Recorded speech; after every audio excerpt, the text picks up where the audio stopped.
Welcome back to Texas Top Homes, where home buying, selling, and financing are all simplified. I'm your host, Freeman Sawyer, and with me as usual is my co-host, Tracy Wiesman. Today, we're visiting with one of Texas top realtors, Rochelle Fitzgerald, from Keller Williams Lake Cities from Garland, Texas. Welcome to the show. Well, thank you for having me. So, Rochelle, when you're working with sellers that have to sell their home prior to getting financing for their next home that they want to purchase, how are you able to help them navigate through that process? You know, this is a tricky question. It's basically what every homeowner is in the DFW area right now due to the market. And it's really a collaboration of three people.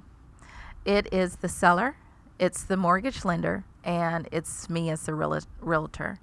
And the reason why it's such a collaboration is before you decide to sell your home, I want to make sure that you can afford the next house that you're going to move into. So having that conversation with you as a mortgage lender is key. It helps you and I to be able to set up the seller for success, right? Once they know how to proceed on the other end, it's easier to help them to sell the home. And what we're finding right now is that there's a lot of multiple offers in some areas, and even on new builds. I believe it was you in an earlier conversation that mentioned new builds are anywhere from 9 to 12 months. And so when is the good time to begin that process of selling your home? And the way that I like to answer that is if you are building a home, then you would want to begin the process of selling it towards the completion of your new build. Sure. That prevents you from being in a homeless situation. And then there's some other things we can do on the contractual side to be able to help you with that transition from one home to the other. What are some of those things you might do?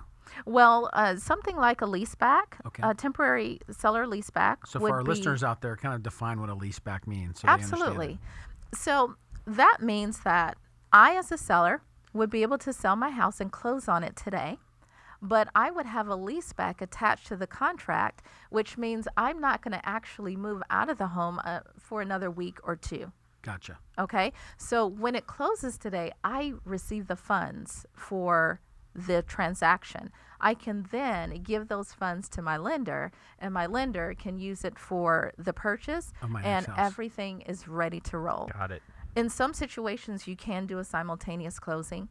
It's a little difficult right now just due to the market. We do but lots of them. Totally They're always doable. tough. Yep. It's totally doable. It can be done, Mm-hmm. but typically a temporary lease back is the best thing to do. Yeah, and we see both scenarios there. We see a lot of simultaneous closes, and quite frankly, they kind of stack up like dominoes, right? Mm-hmm. So there's usually 5 or 6 transactions that go down on a Friday afternoon, and everybody's trying to move into their house with moving trucks and furniture and everything packed and boxed. But yeah, a lease back is a great tool. It gives you a little breathing room, Yes. gives you a little bit of time, especially on new construction where you might have a little weather delay or labor delay or something. You might need an extra week or two. Safety net, so to say, to make sure everything goes smoothly so you're not homeless. Exactly. If folks want to set a listing appointment with you, how do they find you? Oh, they can send up smoke signals and they'll find me. That's great. What's your website? You can always find me at luxurybyfitzgerald.com, or you can call us at 972-244-6600.